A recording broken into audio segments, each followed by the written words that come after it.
सबसे पहले मैं कहना चाहूंगी कि प्रणाम घोसी।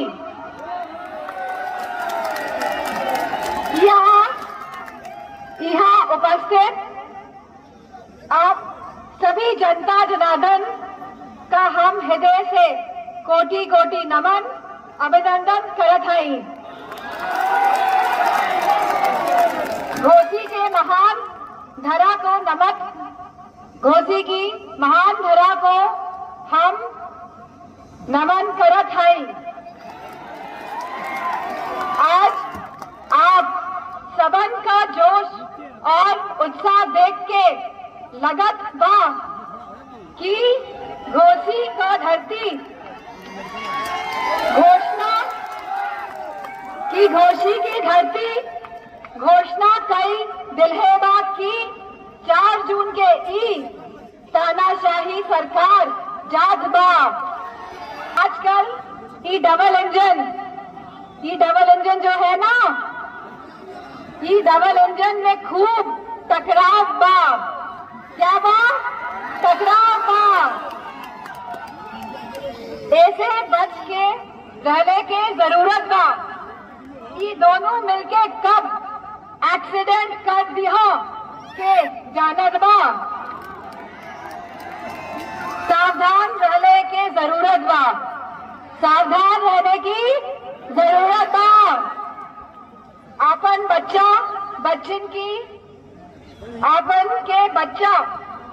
के का चाहिए? नौकरी की जुमला।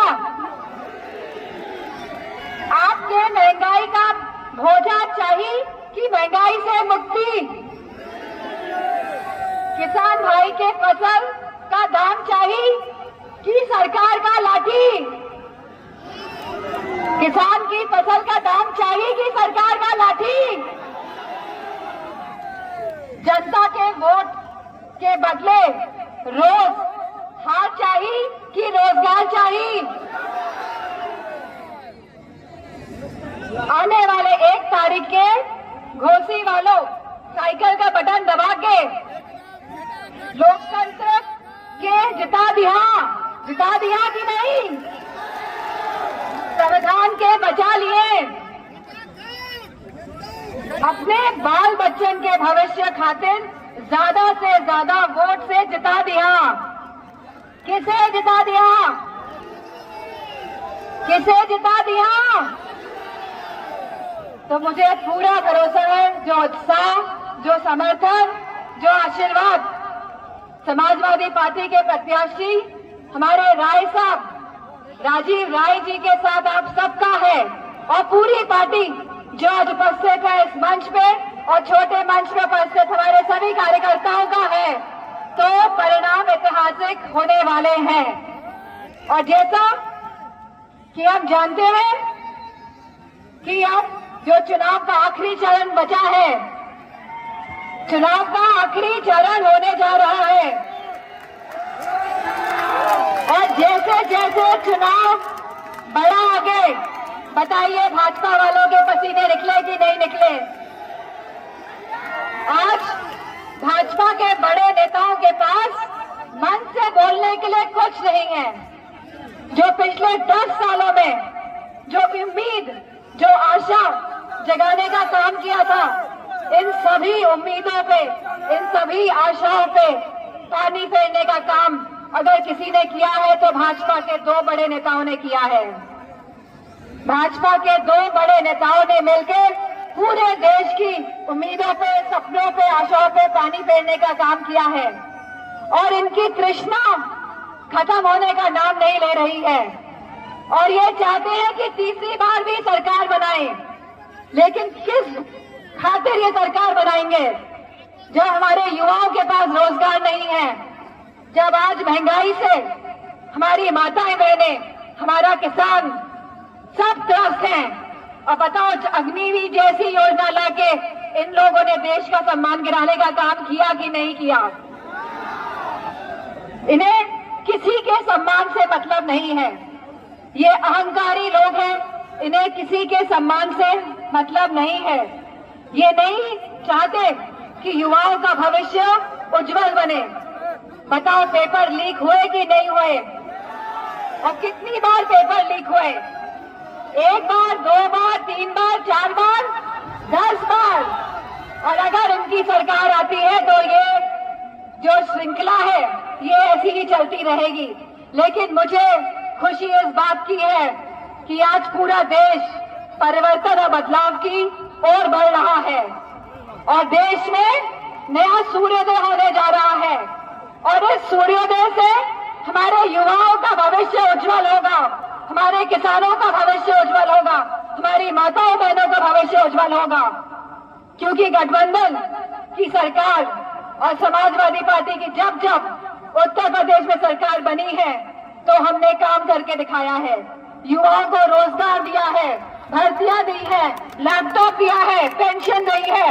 और आने वाली गठबंधन की सरकार बनने में हम अपनी महिलाओं को 1 लाख रुपए की पेंशन देने का जहां काम करेंगे, वही जितने भी रिक्त पद पड़े हैं, खाली पड़े हैं, उनको भरने का काम भी किया जाएगा। और ये रिक्त पद क्यों नहीं भर रहे हैं आपको पता है? ये रिक्त पद सरकारी नौकरियों के क्यों नहीं भरे जा रहे हैं? या ये सरकारी नौकरी निकाल के पेपर क्यों लीक कर देते हैं? क्योंकि संविधान के माध्यम से जो आपको आरक्षण का हक मिला है, कहीं ना कहीं साजिश है इन लोगों की कि ये इसको भी बदल दे। तो ये लड़ाई जहां संविधान को बचाने की लड़ाई है, जहां लोकतंत्र को बचाने की लड़ाई है, वहीं ये लड़ाई अब सम्मान की लड़ाई भी है और सभी समाजों के सम्मान की लड़ाई है। आज युवा परेशान है, आज हमारे बुनकर भाई परेशान हैं, आज हमारा किसान परेशान है, आज हमारे मजदूर परेशान हैं। बताओ कौन बच गया? माताएं बहनें परेशान, किसान परेशान, कौन बच गया? और उसके बाद भी ये चाहते हैं कि सत्ता में बने रहें। लेकिन मुझे पूरा विश्वास है कि आपका एक एक वोट जहां समाजवादी पार्टी को सींचने का काम करेगा, जहां आप सब समाजवादी पार्टी को सींचेंगे, को आगे बढ़ाने का काम करेंगे, मुझे पूरी उम्मीद है कि मंच पर उपस्थित सभी नेतागण भी इस समाजवादी पार्टी को सींचने का काम करेंगे। क्योंकि यह लड़ाई अब समाजवादी पार्टी को मजबूत करने की लड़ाई है। और अगर राजीव राय जी संसद तक पहुंचते हैं तो इससे बताइए समाजवादी पार्टी मजबूत होगी कि नहीं होगी? तो आप सब मुझे वचन दीजिए, कि आप एक एक वोट समाजवादी पार्टी को देंगे कि नहीं देंगे? आगे आने वाली 1 तारीख को एक एक वोट 7 से 12 बजे तक समाजवादी पार्टी का बूथ तक पहुंचाने का काम करेंगे कि नहीं करेंगे? करेंगे कि नहीं करेंगे? करेंगे कि नहीं करेंगे? मंच वाले लोग थोड़ा कम हाथ उठा रहे हैं। तो मैं समझती हूँ आप सबने वचन दे दिया है, दिया कि नहीं दिया? 3 बार हाथ उठाने का मतलब वचन दे दिया है। और देश की पुरानी कहावत है, इसको मिटने तो नहीं दोगे कि प्राण जाए लेकिन तो मुझे पूरा भरोसा है कि राजीव राय जी जो पहले 2014 में भी चुनाव लड़ चुके हैं और जिनका मूल है कि वो समाज सेवक हैं, उन्हें लगातार समाज की सेवा करने का कार्य किया है, चाहे कोरोना काल हो, चाहे बच्चों को पढ़ाने का काम हो। तो ये मैं समझती हूँ अगर ये सांसद बनते हैं तो आप लोगों की आवाज तो उठाएंगे ही, साथ ही क्षेत्र में और विधायकों के साथ मिलकर आपके सुख दुख में भी आपका साथ देने का काम करेंगे।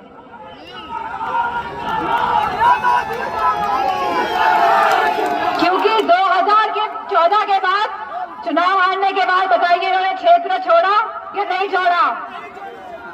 लगातार सेवा के भाव से जिस तरह इन्होंने काम किया है, सांसद बनने के बाद ये इससे 10 गुना ज्यादा काम कर सकते हैं और आपके सुख दुख में साथी बन के रहेंगे। और मौजूदा सरकार को हटाओगे कि नहीं हटाओगे? आजमगढ़ से तो पूरा सहयोग मिल गया है, घोसी से सहयोग मिलेगा कि नहीं मिलेगा? आपका एक एक वोट इस संविधान को बचाने की लड़ाई को मजबूत करने जा रहा है। आपके बच्चों के भविष्य को बदलने की तरफ, परिवर्तन की तरफ एक कदम है। और मुझे पूरा भरोसा है कि भाजपा के नेता, जिनके पास अब बताने के लिए कुछ नहीं है, जो जनता को अब मुंह दिखाने के लायक नहीं बचे हैं, जहां रोजगार नहीं, जहां किसानों की एमएसपी नहीं, जहां हमारी माताओं को पेंशन नहीं, जहां महंगाई की वजह से सिंचाई महंगी, जहां बुनकरों का कोई सम्मान नहीं, तो मुझे पूरा भरोसा है कि ऐसी सरकार को हटाने का सहयोग आप सब करके समाजवादी पार्टी को भी मजबूत करने का काम करेंगे। इन्हीं शब्दों के साथ मैं आप सभी को, क्योंकि आप 12 बजे से यहाँ पे आ गए हैं और बहुत गर्म है, तो आप सभी को, जितने भी घोसी के लोग आज यहाँ उपस्थित हैं और जो दूर दूर तक मुझे नजर आ रहे हैं, आप सभी को मैं बहुत बहुत धन्यवाद और आभार प्रकट करती हूँ। और मंच पर उपस्थित सभी नेताओं को समाजवादी पार्टी के बहुत बहुत धन्यवाद और आभार। धन्यवाद। बहुत